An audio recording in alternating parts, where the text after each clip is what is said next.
145 दिन लगभग 5 महीने जेल में रहने के बाद दिल्ली के मुख्यमंत्री अरविंद केजरीवाल बाहर आएंगे। सुप्रीम कोर्ट ने अरविंद केजरीवाल को जमानत दे दी है। सुप्रीम कोर्ट ने अरविंद केजरीवाल को जमानत दी है, लेकिन जो गिरफ्तारी अरविंद केजरीवाल की थी, जिसको उन्होंने चुनौती दी थी, उसको सही माना है। लेकिन इसमें भी एक बहुत बड़ी बात है कि सुप्रीम कोर्ट ने एक टिप्पणी की है कि सीबीआई को पिंजरे में बंद तोते की तरह देखा जाना चाहिए। मेरे साथ मेरे वरिष्ठ सहयोगी आशीष भार्गव हैं। जब फैसला सुनाया जा रहा था कोर्ट के अंदर, तब आशीष भार्गव वहीं थे। आशीष जी, सबसे पहले तो एक बड़ी राहत है आम आदमी पार्टी के लिए कि अब दिल्ली शराब नीति मामले में आम आदमी पार्टी का कोई भी नेता अब जेल के अंदर नहीं है। आखिरी अरविंद केजरीवाल बचे हुए थे, मनीष सिसोदिया, संजय सिंह, विजय नायर, ये सब पहले ही बाहर आ चुके थे। अरविंद केजरीवाल बचे हुए थे, उनको जमानत मिल गई है, अब वो भी बाहर आ जाएंगे। जी देखिए, दोनों जजों ने सहमति जताई है पूरी तरीके से और उनको जमानत दे दी है। दो बड़ी चीज़ें इसमें उन्होंने कही है। पहली कही है कि हम पर्सनल लिबर्टी पे जा रहे हैं और ट्रायल जल्द से पूरा होगा नहीं, तो निजी आज़ादी जो बार बार सुप्रीम कोर्ट कह रहा है, चाहे सिसोदिया में सुप्रीम कोर्ट ने कहा कि आप किसी को अनिश्चित काल तक जेल में नहीं रह सकते, उसी को कोर्ट किया है कि सजा न बन जाए आरोपी के लिए न्यायिक प्रक्रिया जो है। और दूसरी चीज़ उन्होंने कहा है कि ट्रायल भी जल्द से पूरा नहीं होगा। तो ये एक बड़ी राहत यहाँ पर अरविंद केजरीवाल को दी है। कंडीशन में 10 लाख रुपए का मुचलका उनको दाखिल करना है। कुछ कंडीशन ट्रायल कोर्ट भी लगा सकता है, ये सुप्रीम कोर्ट ने कहा है।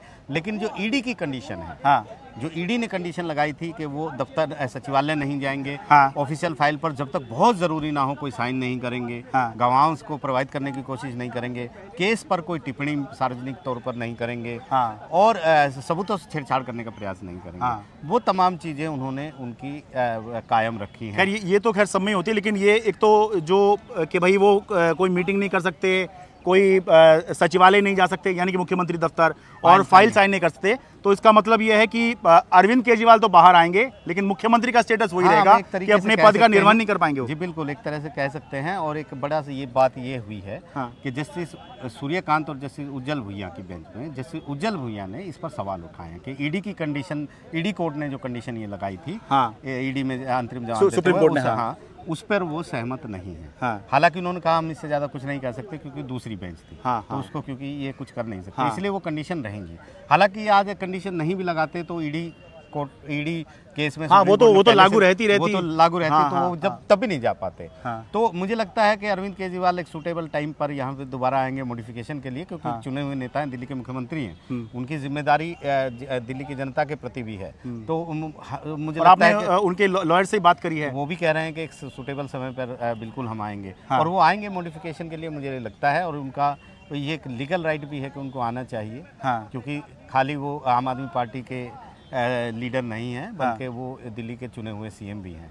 तो दिल्ली के लिए उनकी जो जिम्मेदारियां हैं उनको निभाने के लिए उनको कोर्ट का दरवाज़ा 2 बार खटखटाना पड़ेगा, एक ईडी केस में और एक जो सीबीआई केस में। ठीक है, तो एक ये तो बड़ी बात है कि अब अरविंद केजरीवाल कैद से बाहर आ जाएंगे, अब जेल में नहीं रहेंगे, अब वो अपने घर पे रह सकते हैं, चुनाव प्रचार पे जा सकते हैं, पार्टी दफ्तर जा सकते हैं, लेकिन दिल्ली सचिवालय नहीं जा सकते, या किसी ऐसी जगह पर जहां पर एक सरकारी मीटिंग होनी है उसमें वो शामिल नहीं हो सकते हैं। ये कंडीशन जो है कोर्ट ने, सुप्रीम कोर्ट ने जमानत देते हुए लगाई है। लेकिन एक बहुत अहम बात वो ये कि सुप्रीम कोर्ट ये तो मान रहा है कि अरविंद केजरीवाल की गिरफ्तारी अवैध नहीं थी, यानी वैध माना है। सीबीआई ने जैसे गिरफ्तार किया है उसको वैध माना है, लेकिन जस्टिस उज्जवल भुइयां ने इस पर अपने बहुत ही स्ट्रॉन्ग ऑब्जर्वेशन दिए हैं, बहुत ही कड़ी टिप्पणी की है, और ऐसी टिप्पणी जो सालों पहले सीबीआई के बारे में हुआ करती थी वैसी टिप्पणी की है। आशीष जी बिल्कुल, देखिए यहाँ पर जैसे सूर्यकांत ने सीधे तौर पर कहा कि हम मानते हैं कि जो केजरीवाल की दलील थी कि उनको नोटिस नहीं दिया गया सीआरपीसी के तहत पूछताछ अरेस्ट करने से पहले, वो यहाँ लागू नहीं होता, क्योंकि सीबीआई की दलील थी कि वो तो खुद ही जेल में थे, तो उनको ज़रूरत नहीं थी। कोर्ट से उन्होंने परमिशन ली, कोर्ट की कस्टडी में थे वो,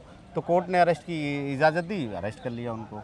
लेकिन जस्टिस उज्जवल भुइयां ने एक बहुत बड़ी टिप्पणियाँ यहाँ पर की हैं। सीबीआई जो पिंजरे का तोता की जो टिप्पणी सुप्रीम कोर्ट ने एक बार की थी, उसको एक बार फिर से बहस के मुद्दे पर ला दिया है यहाँ पर। उन्होंने कहा कि सीबीआई एक प्रीमियर एजेंसी है, कहीं से भी ये लगना नहीं चाहिए कि अब भी सीबीआई जो है पिंजरे का तोता है। तो मैं देख रहा था, आपने बताया कि जस्टिस उज्जवल भुइयां कह रहे थे कि तभी क्यों एक्टिव हुई सीबीआई, ये जब लोअर कोर्ट ने जमानत दी। उन्होंने कहा है कि टाइमिंग को अरेस्ट पे मुझे चिंता है कि जिस समय जो केजरीवाल यहाँ पर कह रहे थे वो ये भी, उन्होंने ये भी बोला कि ये जो अरेस्ट किया गया उनको, इसमें कोई शक नहीं है कि ईडी केस में वो जेल से बाहर ना आ जाए, ईडी में अंतरिम जमानत मिलने के बाद वो जेल से बाहर ना आ जाए, इसलिए सीबीआई ने उनको गिरफ्तार किया।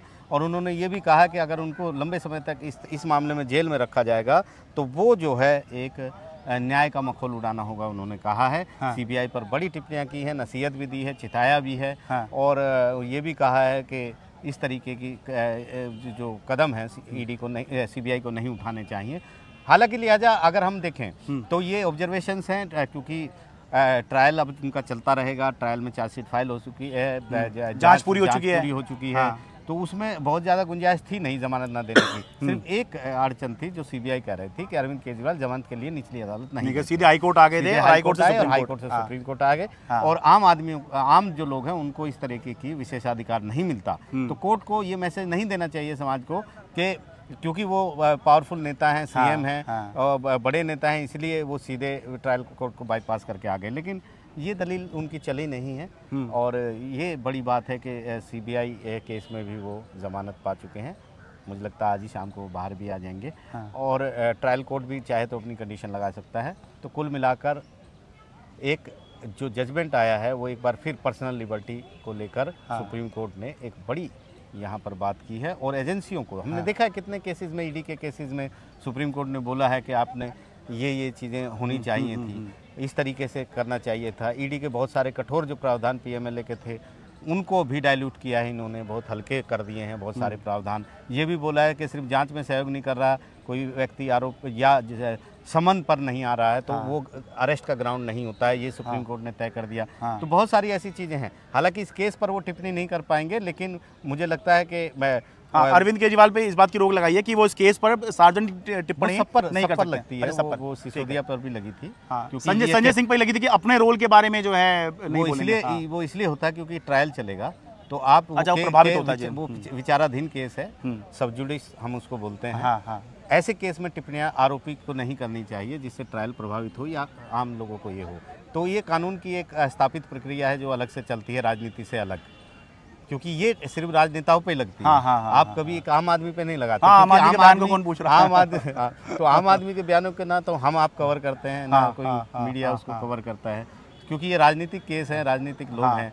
तो ऐसे में ये कंडीशंस कोर्ट अक्सर लगाता है, पहले से भी लगाता है। ठीक है, तो कुल मिलाकर अरविंद केजरीवाल की जमानत के साथ में आम आदमी पार्टी की जो एक बहुत बड़ी समस्या चल रही थी वो अब जो है समाप्त तो हो गई है। अब आम आदमी पार्टी और मसलों की तरफ देख सकती है, हरियाणा चुनाव की तरफ देख सकती है, दिल्ली चुनाव की तरफ देख सकती है। लेकिन ये मामला जो है केवल आम आदमी पार्टी तक सीमित नहीं है, क्योंकि जो जस्टिस उज्जवल भुइयां ने टिप्पणी की है कि सीबीआई को पिंजरे में बंद तोते की तरह देखा जाना चाहिए, तो ये एक सालों पहले जो चर्चा चला करती थी, सुप्रीम कोर्ट के जस्टिस उज्जवल भुइयां की इस टिप्पणी से ये जो चर्चा है ये एक बार फिर से शुरू हो जाएगी। सुप्रीम कोर्ट दिल्ली से अपने कैमरा सहयोगी अशोक खत्री और अपने सहयोगी आशीष भार्गव के साथ में शरद शर्मा, एनडीटीवी इंडिया।